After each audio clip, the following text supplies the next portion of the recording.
Bonjour Jean-Sébastien, ça y Bonjour est, c'est Thierry. fini.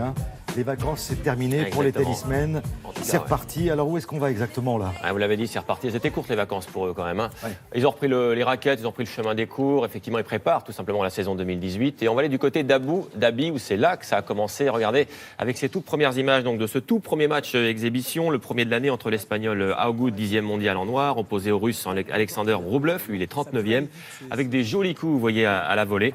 Eh bien, c'est l'Espagnol qui a remporté ce match, donc ce tout premier match 7-5, 6-2.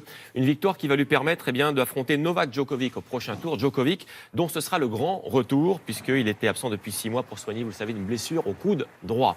Alors, justement, un autre revenant juste à côté à l'entraînement sur ses cours d'Abu Dhabi, c'est lui, Andy Murray, le Britannique qu'on n'avait pas vu, lui également, depuis 6 mois à cause d'une blessure à la hanche. Décidément, ils sont tous blessés. Hein. Vous le voyez, il prépare lui aussi la saison 2018 et ça a l'air de plutôt bien se passer. Il va jouer aujourd'hui, Andy Murray. Cette image qu'on voulait vous montrer aussi ce matin, celle d'un Roger Federer, lui, il est en pleine forme pour le coup. Il est arrivé à l'aéroport de Perth en Australie. C'est là-bas que lui, il va débuter sa saison. Il va jouer la Hopman Cup du 30 décembre au 6 janvier prochain. En attendant, vous allez le voir, c'est sur la plage qu'il a joué, lui, avec des enfants pour commencer. Ça, c'est facile. Qui était ravi, évidemment, de taper la balle avec le recordman, le titre en Grand Chelem. Vous savez combien il en a des titres en Grand Chelem? Alors ça, c'est une bonne... Allez, 19, je vous aide. C'est le record absolu. Évidemment, personne n'a fait mieux. Et ça repartit donc pour le tennis. Prochain Open d'Australie vers le 15 janvier. Voilà. On continue avec du rugby. Exactement, avec de la tension depuis 24 heures maintenant entre deux hommes, entre Guy Novès, le désormais ex-sélectionneur du 15 de France, et puis Bernard Laporte, le président de la Fédé, qui l'a écarté, vous vous en souvenez. Ouais. On va revoir d'ailleurs Bernard Laporte ici sur ces images, qui a annoncé, vous vous souvenez officiellement, le remplacement de Guy Novès par Jacques Brunel. Eh bien, on apprend aujourd'hui, Thierry, figurez-vous, que le départ de Novès pourrait coûter entre 2 et 3 millions d'euros d'indemnité. La fédération ne voit pas les choses de cette façon. Elle a engagé une procédure de licenciement pour faute grave contre l'ancien sélectionneur. La suite devrait donc se dérouler, a priori, entre avocats. Allez, du football, avec hier soir en Angleterre, Arsenal qui a fait la belle opération à Crystal Palace. Les Gunners victorieux 3-2. Ça, c'était l'ouverture du score par Mustafi, donc pour les Gunners. Il est content, Mustafi. Palace qui égalise ici par Townsend avec cette reprise, elle est pas mal non plus, ça fait 1 partout. Et puis, eh bien, c'est Alexis Sanchez qui va redonner l'avantage à Arsenal. Ça fait 2-1 si vous avez bien compté. Sanchez, l'homme de la soirée, puisqu'il va s'offrir un doublé sur cette ouverture. Ça fait 3-1 pour les Gunners.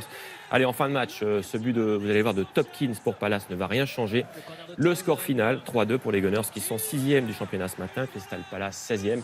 Les Gunners qui restent au contact du Big Four, comme on dit, en Angleterre. Et du ski peut-être? Exactement, c'est reparti là aussi, c'est reparti pour la Coupe du Monde de ski avec 2 épreuves, une pour les filles du côté de Linz en Autriche, c'était un géant, et puis une autre du côté de Bormio en Italie, une descente homme. On va commencer par les femmes, regardez les images tout de suite avec donc à Linz en Autriche, la meilleure française, c'est elle ici à l'image, elle s'appelle Adeline Beau-Munier. Dans ce géant, elle a terminé 17e seulement, alors c'est évidemment une déception, il faut dire qu'elle a payé cher. Vous allez voir cette petite faute de quart, ici ça a l'air de rien, mais ça lui a coûté 2 secondes, voilà. C'était dans la première manche, la française qui est donc très loin de l'américaine Schifrin, vainqueur en Autriche.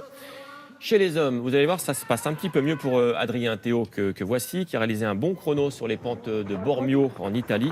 Le Français a terminé 7e de la descente. C'est quand même un bon top 10 pour lui. Loin derrière l'Italien Dominique Paris, certes, mais quand même, belle perf pour Adrien Théo.